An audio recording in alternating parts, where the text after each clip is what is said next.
प्यारे दोस्तों, आपका मेरे चैनल हिंदी की दुनिया में एक बार फिर स्वागत है। दोस्तों, हम लोग हिंदी साहित्य की सीरीज कर रहे थे।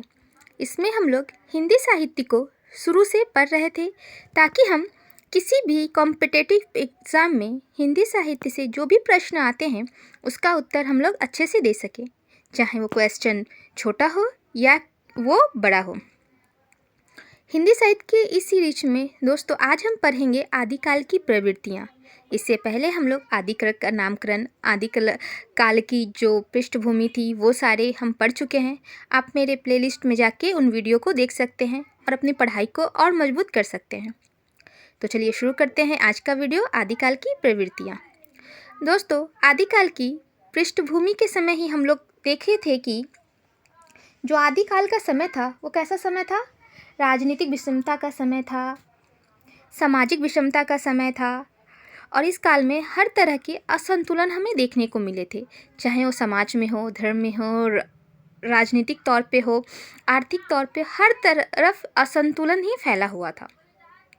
और इसी का असर हमें इस काल के जो साहित्य रची गई उस पर देखने को मिलता है। इस काल की अगर मैं प्रवृत्ति की बात करूं तो इस काल में मुख्य रूप से 3 प्रवृत्तियां सबसे ज़्यादा देखी जाती है। एक नंबर वीरता परक, दूसरा श्रृंगार परक और तीसरा धार्मिक रचनाएं। लेकिन अगर हमें विस्तार से इन चीज़ों को पढ़े तो हम लोग सबसे ज़्यादा आश्रयदाताओं की प्रशंसा देखते हैं। इस काल के जो कवि थे वो दरबारी कवि हुआ करते थे दोस्तों, और वे क्या करते थे, अपने आश्रयदाता जो उनको रोजी रोटी देते थे, जो उनको पैसा देते थे, उनकी वो क्या करते थे, बढ़ चढ़ के प्रशंसा करते थे। अगर वो वैसा ना करे तो वो उनको क्या करते थे, अपने आश्रय से निकाल देते थे और अपने राज्य से निष्कासित कर देते थे। इसीलिए दोस्तों वो अपने पैसा या स्वर्ण मुद्रा बोली इन सब के लालच में वो क्या करते थे, अपने आश्रयदाताओं की अतिशयोक्तिपूर्ण प्रशंसा करते थे। अतिशयोक्तिपूर्ण प्रशंसा मतलब दोस्तों होता है ऐसा इतना ज़्यादा बढ़ चढ़ के प्रशंसा करना जिसमें कि झूठ ज़्यादा होता था और सत्य बहुत ही कम। ऐसी वो प्रशंसा करते थे और राजा को सुनकर ये सब बहुत अच्छा लगता था और वो क्या करते थे, इसके बदले कवि को क्या करते थे, इनाम देते थे, पैसा देते थे। और इसी के लालच में दोस्तों जो उस काल के जो मुख्य रूप से जो कवि थे वो क्या करते थे, अपने आश्रयदाताओं की प्रशंसा क्या करते थे। राजाओं का जो शौर्य और वीरता है उसका गुणगान क्या करते थे, भले ही वो झूठ हो। ठीक है। तीसरा पॉइंट है आश्रयदाता सामंतों का गुणगान कवि विविधता भी थी और आवश्यकता भी। व्यवस्था भी थी, अगर वो ना करे तो क्या करे, अगर वो उनकी ना करेंगे तो जिस दरबार में वो निष्कासित किए जाएंगे या जो किसी और दरबार में जाएंगे उनमें जाकर उनको वही काम करना पड़ेगा। भले ही राजा कितना भी कायर क्यों ना, किसी काम का ना हो, अयोग्य हो, फिर भी आपको उनकी प्रशंसा करनी पड़ती है। जैसे हम लोग भट्ट केदार को देखते हैं, जयचंद्र प्रकाश, इसमें उन्होंने अपने राजा का बहुत ही ज़्यादा बढ़ चढ़ की प्रशंसा की है। या हम लोग एक अन्य उदाहरण मधुकर कवि का भी ले सकते हैं, जयमयंक जस चंद्रिका, इनमें भी इन्होंने अपने आश्रयदाता की इतनी बढ़ चढ़ की प्रशंसा की है कि आप जब पढ़ेंगे तो आप देखेंगे कि वैसा कहीं कोई भी इतिहास में हमें देखने को नहीं मिलता। ठीक है। इसके साथ साथ इस काल के जो कवि थे दोस्तों क्या करते थे, अपने राजाओं के मनोवृत्ति के अनुसार, जैसे कि उस काल के राजाओं की 2 ही मनोवृत्तियाँ थी, या तो युद्ध करना है और दूसरा जो खाली समय है उसको भोग विलास में व्यतीत करना है, उसके अनुरूप ही रचना करते थे। इस काल के जो कवि थे, एक ही कवि एक समय पे वीरता परक रचना कर रहे हैं और वही कवि अन्य समय में क्या कर रहे हैं, श्रृंगार परक रचनाएं कर रहे हैं। जो उस काल की जो सुंदरियाँ हुआ करती थी उसका नक्शिक वर्णन कर रहे हैं, सिर्फ किसके लिए, अपने आश्रयदाताओं को प्रसन्न करने के लिए। दूसरा पॉइंट है युद्ध का सजीव वर्णन। पहला पॉइंट है दोस्तों, इस काल के कवि कलम और तलवार दोनों के धनी थे। ठीक है। इस काल के जो कवि जो रचनाएं रची है वैसी रचना हमें अन्यत्र कहीं भी देखने को नहीं मिलती। इसलिए हम ये कह सकते हैं कि इस काल के जो कवि हो क्या थे दोस्तों, कलम के धनी थे। मतलब उनके पास लिखने का जो गुण था वो किसी और काल के कवियों में उतनी उच्च कोटि की रचनाएं हमें देखने को नहीं मिलती। आगे चल के मैं आपको बताऊंगी कि इस पे रविन्द्रनाथ टैगोर क्या कहते हैं, रामचंद्र शुक्ल क्या कहते हैं, आदि जो विद्वान हैं इस काल की रचनाओं को लेकर बहुत ही उच्च कोटि की बातें कही है, जो मैं आपको आगे बताऊंगी। इस काल के जो कवि थे वो कलम के तो धनी थे ही, साथ साथ वो तलवार के भी धनी थे। अब ये तलवार के धनी क्यों थे? क्योंकि उस काल के जो कवि होते थे दोस्तों, वो क्या करते थे, दरबारी कवि हुआ करते थे और दरबार के कामकाज में भी भाग लेते थे।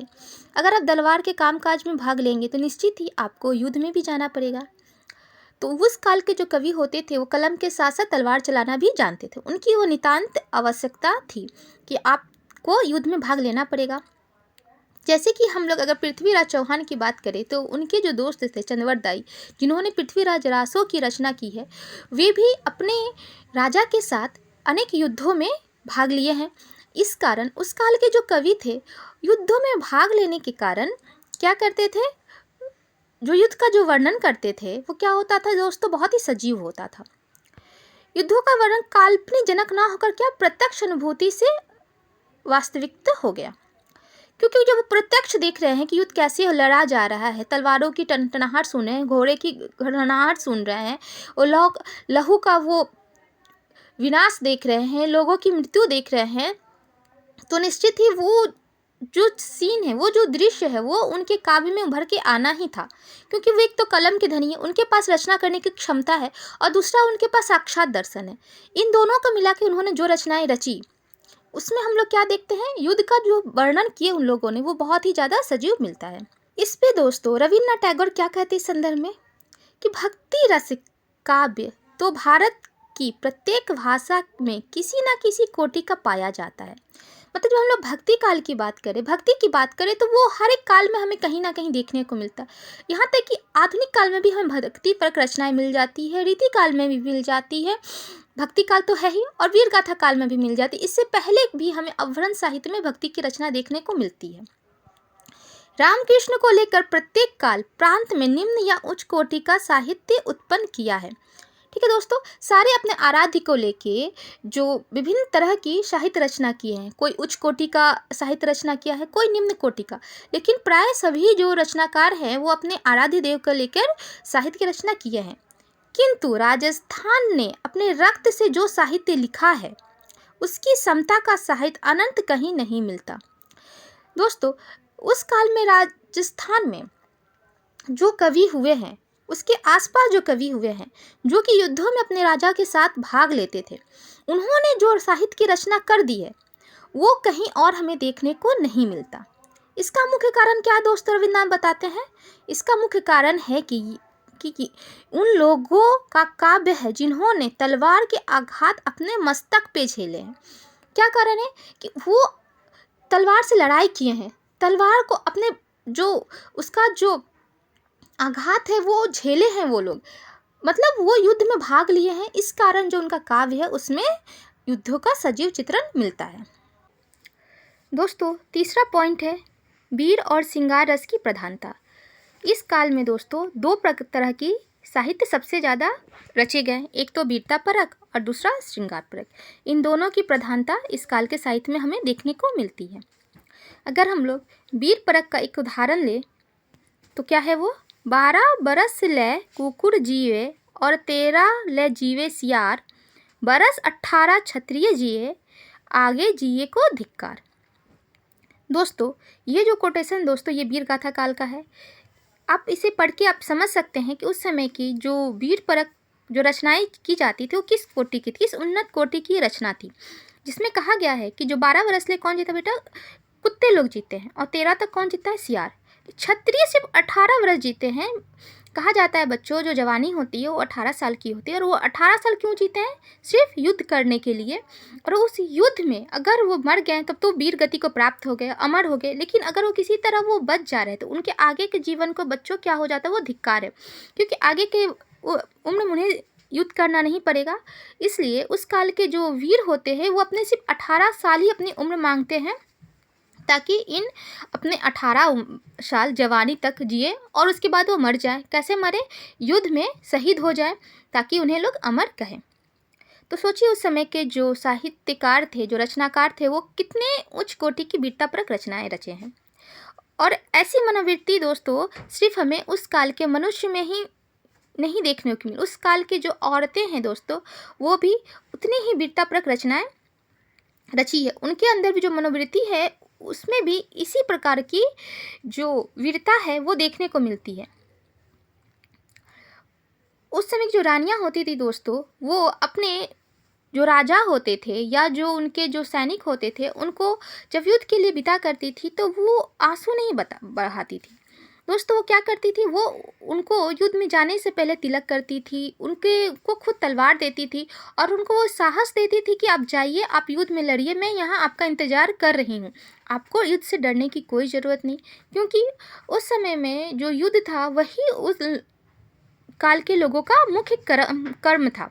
इस कारण जो कुंवारियाँ भी हुई वो रणबांकुड़ी थी, मतलब उनको भी रण से जरा भी डर नहीं लगता था।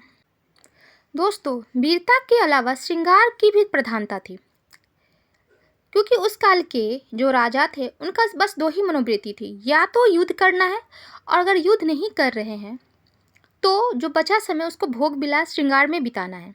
उसी के अनुसार उस काल के जो कवि थे क्या करते थे, श्रृंगारपरक रचनाएं करते थे। वीरता के अलावा इस काल में श्रृंगारपरक रचनाएं भी उच्च कोटि को रची गई। यही नहीं कि उस काल में सिर्फ वीरता ही उच्च कोटि की रची गई, नहीं, उस काल में जो श्रृंगारपरक रचनाएं रची गई वो भी क्या थी दोस्तों, उतने ही उन्नत कोटि की थी। क्योंकि उस काल के जो कवि थे वो कलम के धनी थे, मतलब उनके पास जो प्रतिभा थी वो बहुत ही ज़्यादा उन्नत थी। इस काल में दोस्तों संयोग भी मिलता है और वियोग, दोनों तरह के श्रृंगार की रचनाएं हमें देखने को मिलती है। हम जानते हैं कि श्रृंगार दो प्रकार का होता है, एक संयोग श्रृंगार जिसमें कि रोमांस की होती है, और दूसरा वियोग जिसमें कि जो विरहिणी है, या तो वो स्त्री हो या तो नायक हो या नायिका हो, उसके विरह का वर्णन इस विरह श्रृंगार में किया जाता है। एक उदाहरण विद्यापति का मैं आपको दे रही हूँ दोस्तों। विद्यापति की एक श्रृंगारपरक रचना आपके सामने प्रस्तुत है। सैसव जोवन दहु मिली गेल, श्रावण क पथ दहु लोचन लेल, निर्जन उरज हिरई कतबेरी, हसही जे पथोधर हेरी।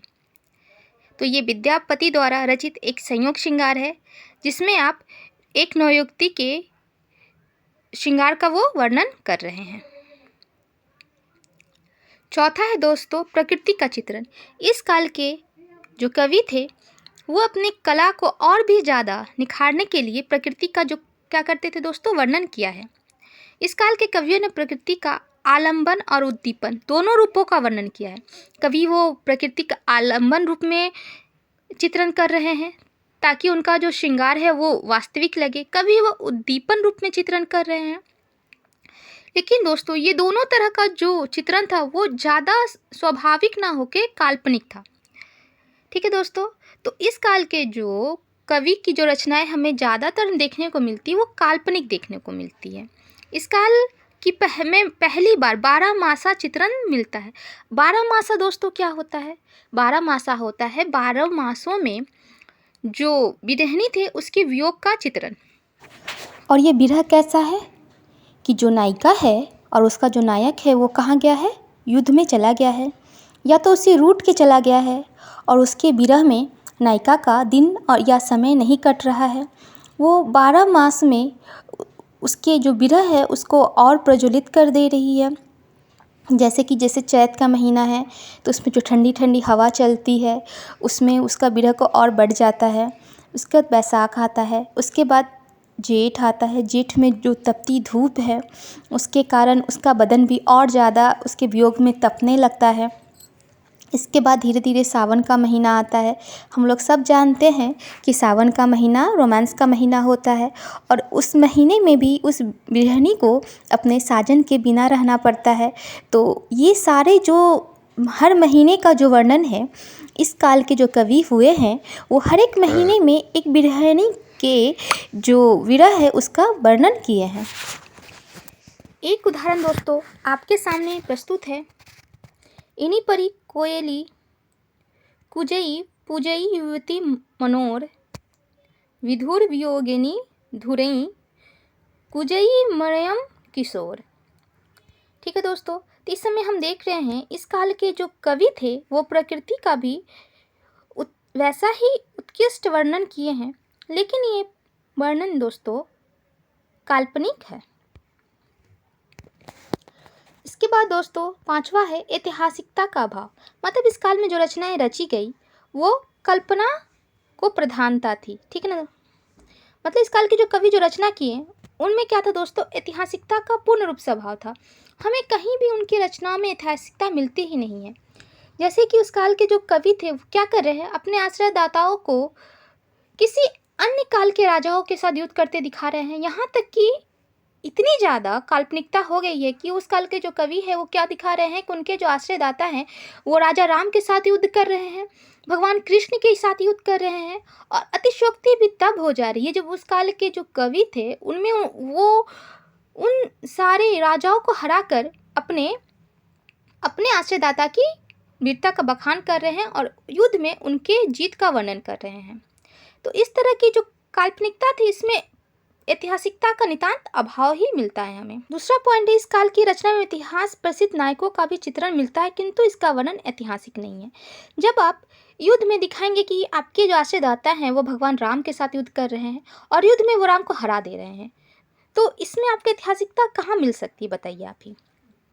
वो पूर्ण रूप से काल्पनिक थी ताकि उनके आश्रयदाता प्रसन्न हो सके और उनको अपने दरबार में दरबारी कवि बना रहने दें। दोस्तों छठा पॉइंट है संकुचित राष्ट्रीयता। जब मैं आपको आदिकाल की पृष्ठभूमि पढ़ा रही थी उस समय जब मैं आपको राजनीतिक स्थिति बता रही थी तो मैं आपको बताई थी कि उस समय जो पूरा भारत था वो एक देश ना होकर छोटे छोटे राज्यों में विभक्त हो गया था और प्रत्येक राज्य खुद को अपने ही छोटे से राज्य को अपना राष्ट्र समझ लिया था। और इसी कारण उस समय हमें क्या मिलती है दोस्तों, राष्ट्रीयता का जो है अभाव मिलता है और इसका असर हमारे साहित्य में भी हमको देखने को मिला। पहला पॉइंट है, इस काल में राष्ट्रीयता और देश प्रेम अपने प्रदेश और आज तक ही सिमट कर रह गई।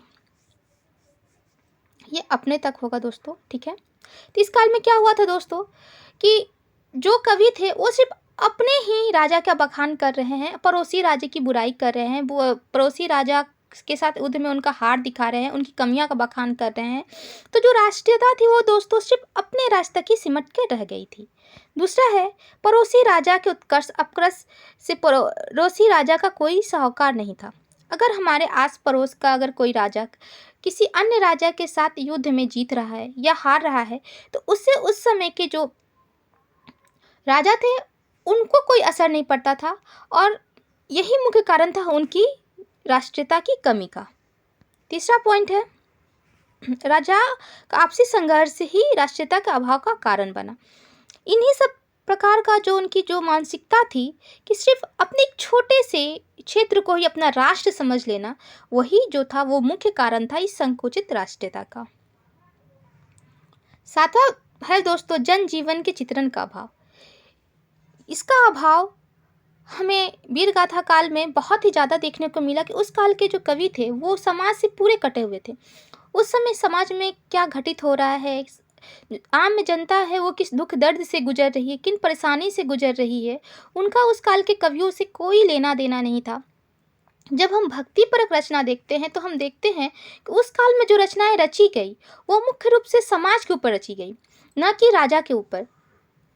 पर जब हम वीरगाथा काल में देखते हैं तो इस काल में जो रचनाएं रची गई उसमें उस काल के जो कवि है वो अपने कवि धर्म से पूर्ण रूप से भटक चुके थे। वो सिर्फ अपना स्वार्थ देखते थे, अपना धन देखते थे, अपना ऐसो आराम देखते थे। इस कारण वे अपने आश्रयदाताओं की झूठी प्रशंसा के लिए जनजीवन को पूर्ण रूप से नकार दिए थे। उनको सिर्फ खुद से मतलब था कि मैं क्या करूँ कि जिससे मेरे राजा प्रसन्न हो सके। इसलिए वो उनके साहित्य में हमें हमेशा हर जगह जनजीवन का अभाव ही देखने को मिलता है। इन कवियों ने पैसे के लोभ में अपने सामाजिक कर्तव्य को भुला दिया था। दोस्तों हर एक कवि का भी अपना धर्म होता है कि वो क्या करे, जो अपनी जो रचना करे वो किसके लिए करे, समाज के लिए, जिससे कि समाज का कल्याण हो सके। लेकिन इस काल के जो कवि थे वो पैसे के लिए क्या किए थे, अपना कर्तव्य को भूल चुके थे। आठवां पॉइंट है दोस्तों काव्य के दोनों रूपों का प्रयोग। काव्य में दोस्तों हम दो रूप देखते हैं, एक प्रबंध रूप देखते हैं, दूसरा मुक्तक रूप देखते हैं। प्रबंध रूप क्या होता है, जिसमें कि पूरी घटनाक्रम को एक के बाद दिखाया जाता है। जैसे कि हम लोग चंद्रवरदाई की पृथ्वीराज रासो देख ले, यह एक प्रबंध काव्य है। मुक्तक का उदाहरण है दोस्तों हमीम रासो, जिसमें कि जो घटनाएं हैं वो क्रमबद्ध नहीं होती। कवि कहीं से भी किसी भी घटना को वर्णन कर सकता है। प्रबंध काव्य का दोस्तों में अभी पता है कि एक पृथ्वीराज रासो और दूसरा कुमार रासो भी देखने को मिलता है। मुक्तक का उदाहरण दोस्तों बिसलदेव रासो। ठीक है। 10वां पॉइंट है दोस्तों डिंगल पिंगल भाषा का प्रयोग। बच्चे प्राय ये नहीं जानते कि ये डिंगल क्या होता है, ये पिंगल क्या होता है। दोस्तों डिंगल होता है, डिंगल मतलब अपभ्रंश प्लस राजस्थानी। अपभ्रंश में जब राजस्थानी का मेल होता है तो जो भाषा बनती है उसे डिंगल भाषा कहा जाता है। दोस्तों ये मुख्य रूप से कठोर होती है। इसमें जो होते हैं भारी भारी शब्द बहुत ही ज़्यादा प्रयोग होता है, जिसके कारण इसमें जो होती है जो ज़्यादातर वीरतापरक रचनाएं ही रची गई, क्योंकि इन पे जो बहुत ही ज़्यादा ऐसे शब्दों का प्रयोग होता था जो जन समान नहीं थे, इसलिए इसे लोग सुनना ज़्यादा पसंद नहीं करते थे। दूसरा है दोस्तों पिंगल। ये अपभ्रंश प्लस ब्रज भाषा का मेल है। इसमें ज़्यादातर श्रृंगार परक रचनाएं रची गई, क्योंकि इसमें जो शब्दों का प्रयोग होता था दोस्तों वो ज़्यादा डिंगल से ज़्यादा मधुर होता था, सुनने में ज़्यादा अच्छा लगता था। क्योंकि वैसे भी अगर हम राजस्थानी को देखें तो उनका जो भाषा संग्रह है, उनका जो शब्द संग्रह है वो ब्रज से ज़्यादा ही कठोरता लिए हुए रहता है। 11वां है दोस्तों विविध छंदों का प्रयोग। छंदों की विविधता के लिए यह काल सर्वोपरि है। इस काल के जो कवि थे उनकी जो रचनाएं हैं वो सदा ही उच्च कोटि की रही है। वैसा उत्कृष्ट रचना आज तक हमें कहीं भी देखने को नहीं मिला, किसी भी काल में हम देखने को हमें नहीं मिलता है। उसका मुख्य कारण छंद है। इस काल के जो कवि वे थे वे दोहा, रोला, तोमर, छप्पे, आर्या प्रत्येक प्रकार के छंदों के द्वारा अपने काव्य को सजाए हैं, जिसके कारण उनका जो काव्य है वो सर्वोच्च है। दोस्तों तो यह था आज का वीडियो आदिकाल की प्रवृत्तियाँ। मुझे उम्मीद है कि ये वीडियो आपकी पढ़ाई में ज़रूर मदद करेगा। आदिकाल को समझने में ये आपको ज़्यादा से ज़्यादा मदद करेगा। दोस्तों अगर ये वीडियो आपको थोड़ा सा भी पसंद आया हो, आपको लगा हो कि इस वीडियो में थोड़ी सी भी मेहनत की गई है, तो आप मेरे वीडियो को ज़रूर लाइक कीजिए, इसे मेरे चैनल को सब्सक्राइब कीजिए और मेरे वीडियो को ज़्यादा से ज़्यादा शेयर कीजिए, जिससे कि जितने भी पढ़ने वाले बच्चे हैं, आपके दोस्त हैं, आपके साथी हैं, उन तक इस वीडियो को शेयर कीजिए, ताकि वो भी इन वीडियो के द्वारा अपनी पढ़ाई को पूरा कर सकें, क्योंकि इतनी आसान भाषा में कहीं भी आपको कुछ भी सीखने को नहीं मिलता है। ठीक है, तो मिलते हैं नेक्स्ट वीडियो में। धन्यवाद।